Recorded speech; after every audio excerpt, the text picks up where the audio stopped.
This video expresses a personal viewpoint. Viewers are encouraged to make their own decisions about the game based on personal preferences and boundaries. It's no secret that Ready or Not is one of the more engaging FPS titles of 2025.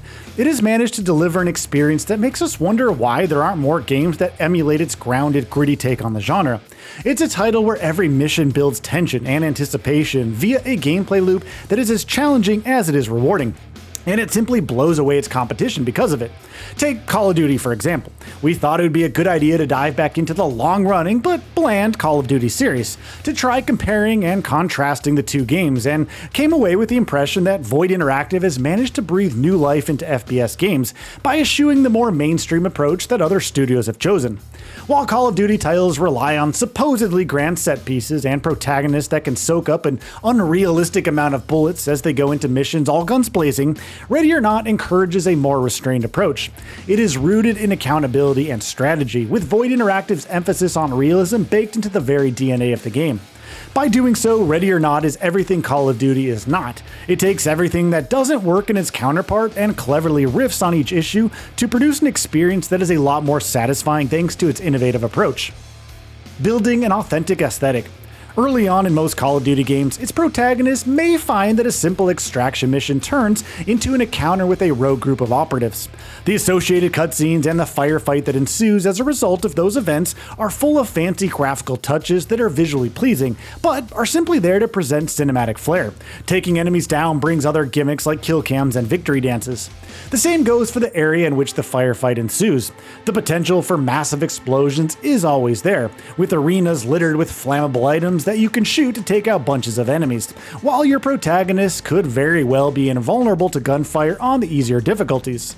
It's almost like the grim circumstances that have forced such encounters are simply there to allow for a fireworks display that is honestly, frankly unrealistic, and more than a little tone-deaf when compared to Ready or Not's approach. Get down on your knees, hands up! Put your hands up!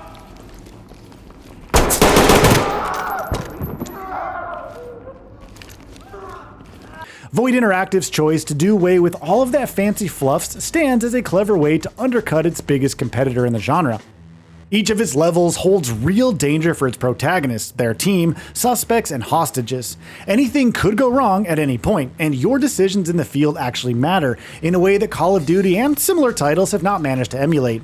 You have a sense of control over people in very realistic environments in which a victory dance would be a frivolous display considering how everybody around you is clearly in fight or flight mode. No individual is bulletproof, including you, the player, and that means that the people you encounter as you go about your objectives are similar to actual people, and not props on the set of a movie shoot. Ready or Not proves that realism is a boon and not a bane in the FPS genre, but that's just one of the ways in which it flips the script on its competition. With great power comes great responsibility. Void Interactive clearly took Uncle Ben's words to heart when it designed Ready or Not's gameplay loop. They underline its design philosophy in which Judge is quite a skilled SWAT officer, but is as vulnerable to catching a stray bullet as the suspects he is trying to apprehend. Call of Duty lays an emphasis on its protagonist being a one-man army, firing away at hordes of enemies with reckless abandon, with the only consequence of death being a quick respawn. Moreover, it encourages players to kill as many enemies as they can manage. Your kill counts are a metric that measure your success in Call of Duty. Death is just a commodity, and a rather cheap one at that. For a game that features trained military operatives in very dangerous situations, it's unrealistic that they move from one encounter to another with nary a comment on how taking lives has left a burden on their bodies and minds. It's a good thing that Void Interactive went in exactly the opposite direction. You and your team are officers operating within the bounds of the law and are expected to preserve life rather than simply snuff it out.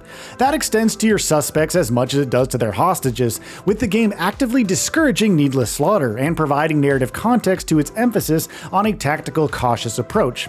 Killing an enemy or causing the death of a hostage comes with very real consequences, with teammates requiring therapy to deal with the emotional trauma that comes with taking a life, however noble their intentions may have been.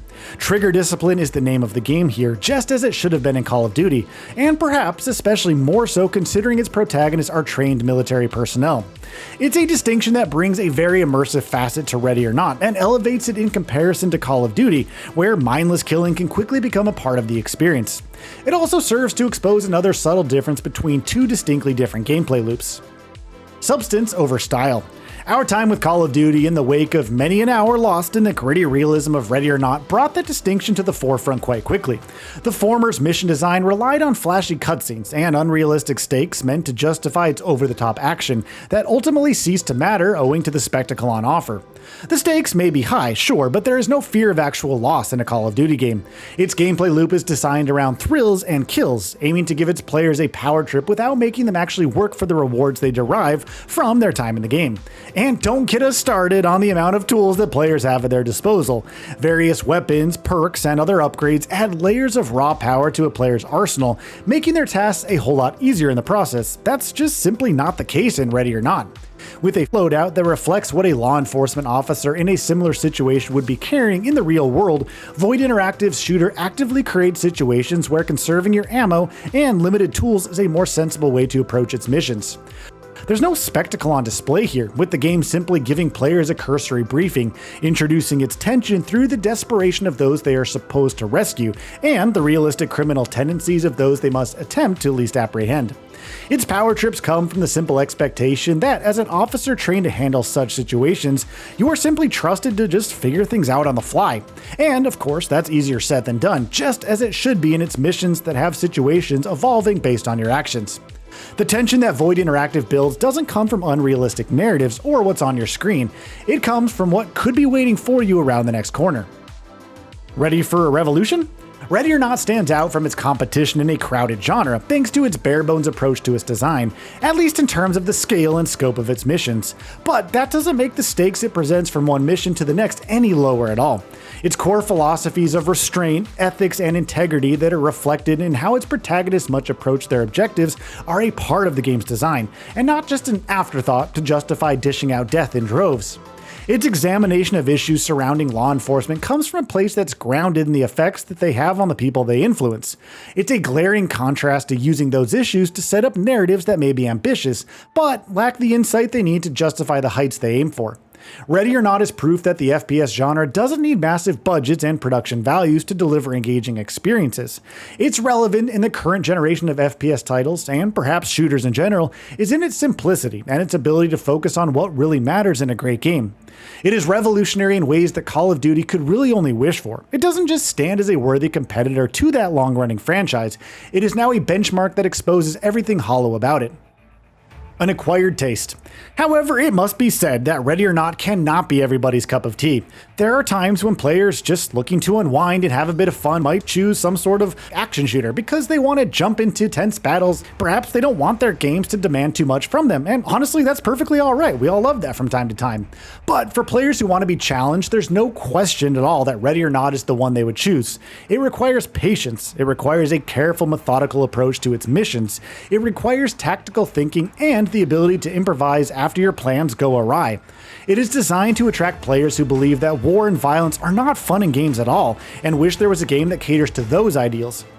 For such players, Ready or Not is the game that they have always wanted, and a truly engaging title, whose success could hopefully inspire others to follow in its path.